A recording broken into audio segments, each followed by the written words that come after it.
Continuamos con José Miguel Oscate y mucha participación aquí sobre este tema económico. José Miguel, el estimado de inflación para fin de año, preguntan por acá, ¿no? Sí, Félix Serrano. he estado viendo las estimaciones que han hecho algunos bancos que tienen oficinas de estudios económicos y las propias informaciones, aunque limitadas por el Banco Central, porque no está fluyendo la información de indicadores macroeconómicos de manera oportuna para que haya la posibilidad de programar las inversiones y el comportamiento de los agentes económicos. Es que pasa de 60%, 60.5% es la proyección de este año. O sea, la inflación de los meses que se conoce, anualizada, será 60 y un poco más. Esto es para el general, el IPC general, pero hay uno sectorial de alimentos que pudiera ser mucho más. Muchísimo más, puede ser cercano a 100. Yo creo que decir que estamos en estanflación, estancamiento con inflación, parece exagerado porque es un término que debe dejarse, pero cuando pasa de 100, ¿no? La inflación y cuando hay una economía por debajo de menos 6% de crecimiento. Pero ya tenemos indicadores de crecimiento negativo en los primeros meses del año. Fíjate tú, yo estaba analizando también el caso de la economía española. Fíjate, la economía española con una crisis del calibre de la crisis europea. España tiene 25.4% de desempleo. Pero fíjate, España ya tiene indicadores de crecimiento y España descansa su crecimiento en exportaciones y turismo. Y ya se está recuperando. Luego es posible, perfectamente. Te lo digo porque estuve embajador en España y he procurado mantener el estudio de esa economía. Y entonces sí es posible. Economía de mercado. Y hay una izquierda. En el caso de Chile, economía de mercado y el Partido Comunista apoya a los bachelet. O sea, ¿qué es lo que pasa? ¿Qué es lo que pasa aquí con los radicales? ¿Qué pasa? Que no creen en el mercado. Bueno, aquí hay planteamientos en el Twitter también, José Miguel. Pedro Rodríguez, dígale al economista que hable claro, ¿hay dólares sí o no? Aquí dice Yalmir Leonardo, felicitaciones por tu programa, es el más visto, lástima que se utilice para mentir al pueblo. Bueno, aquí vienen invitados que dicen lo que consideran deben decir, ¿no? Fran Suárez, propongo sistema biométrico de identificación para los negociantes del sistema biométrico de identificación. Si PDVSA compra petróleo será porque su producción bajó, en consecuencia hay menos dólares. Tampoco pueden importar alimentos, porque había una información hoy sobre una presunta compra de petróleo de PDVSA a Argelia para es que procesar eso no es malo, Vladimir. Y ya lo había anunciado oficialmente. Sí, ya se había anunciado. Lo que pasa es que tú sabes cuál es la razón por la cual tenemos que importar crudos livianos para mezclarlos con productos extrapesados que tenemos. Sí. Es que descuidamos los yacimientos venezolanos que producen productos. El caso de Monagas, el caso de Occidente, que tenemos yacimientos que se han ido agotando y pozos que se han ido agotando y que por lo tanto no están generando. Entonces estamos cada día dependiendo más del crudo extrapesado. Ahora, no hay duda que esa estrategia no es mala, porque si no, el paquete de exportación va a ser menor, de menor rendimiento. Entonces, mezclarlo no me parece equivocado, yo estaría de acuerdo con eso. Aquí dice, ¿por qué se quiere vender Citgo? Dice Guaropi. Y Bani Barranco dice, la oposición ha sido tan débil que el gobierno le ha endilgado todos los problemas.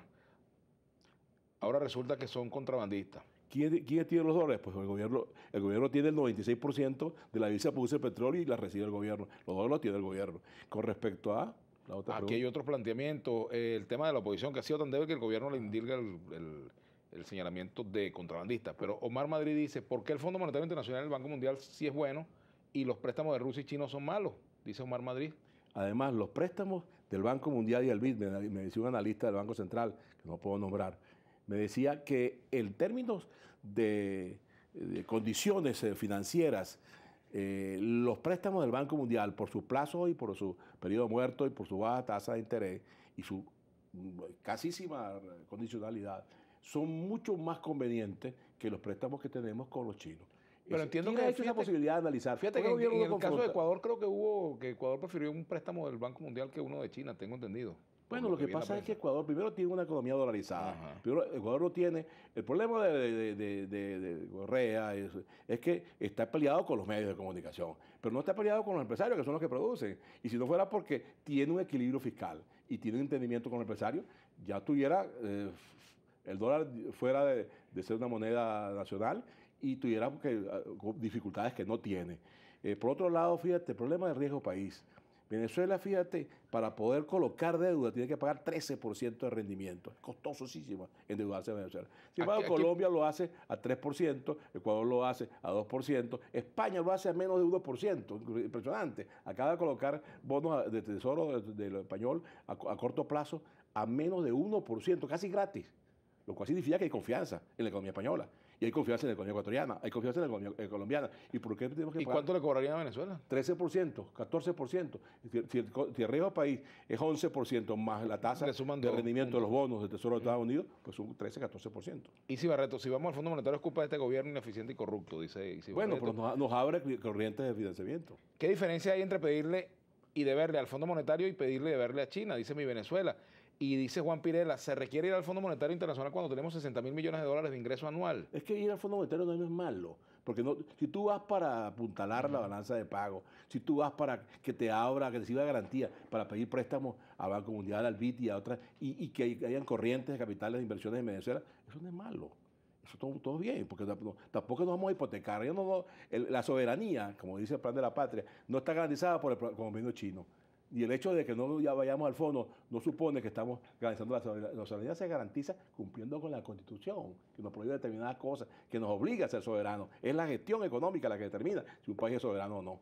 Luis Eduardo Mambel, creo que hasta que no se acabe la corrupción no habrá dólares, seguiremos en lo mismo.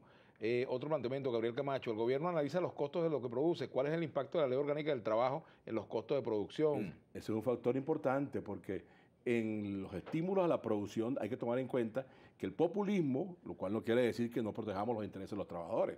El problema es que no podemos jugar a la indexación de los salarios para controlar la inflación. El responsable de la inflación es el gobierno, porque el gobierno tiene la política monetaria, tiene la política cambiaria y tiene la política fiscal. La trípode macroeconómica la tiene el gobierno. Él es responsable de que haya más liquidez que bienes en el mercado. Víctor José, contrabando, producción interna, mercado con hiperinflación, bajo sueldo, escasez, bajo indicador del PIB.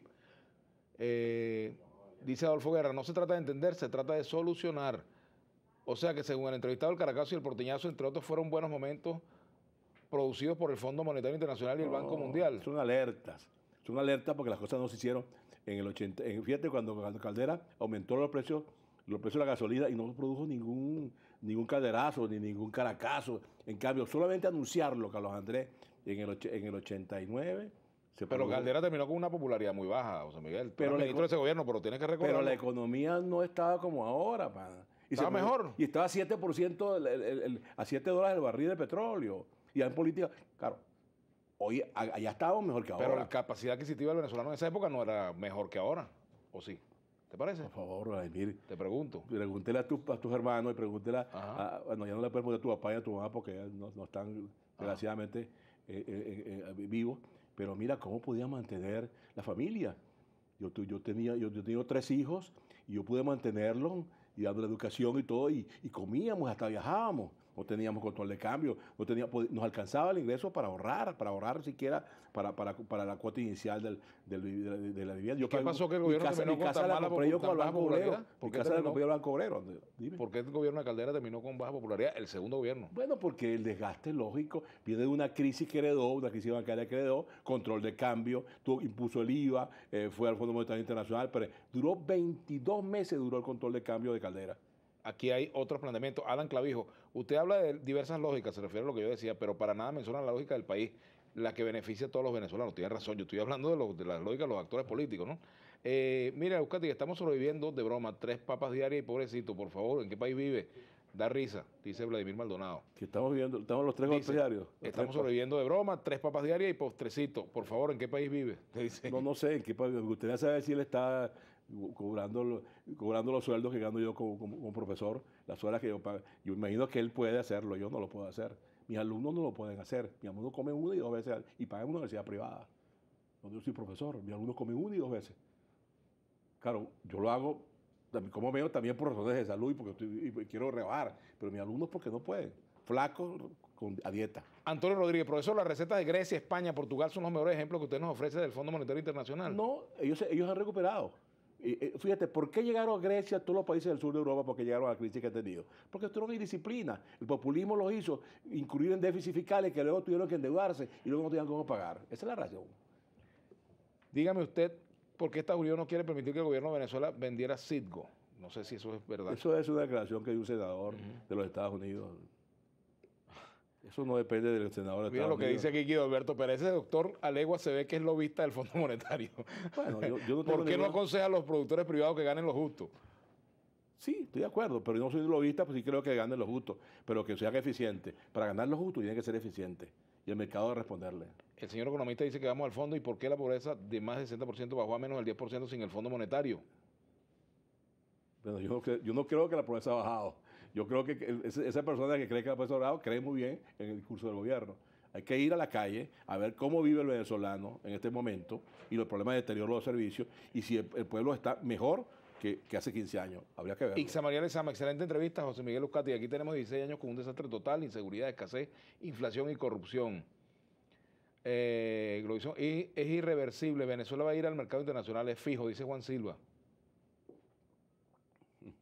Aquí dice Magali Nóbrega, dice, bueno, da la impresión de que no da la impresión de que está sobreviviendo, más bien creo que visita mucho mi cochinito favorito.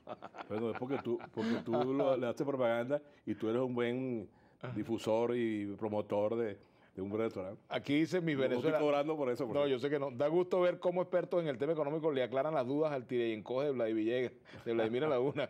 Bueno, José Miguel, se acabó el tiempo. Vale, gracias por venir al programa. Muchas gracias. Mucha participación todavía, no pudimos leer todos los mensajes. Muchas gracias por haber venido. Y a ustedes, queridos amigos, bueno.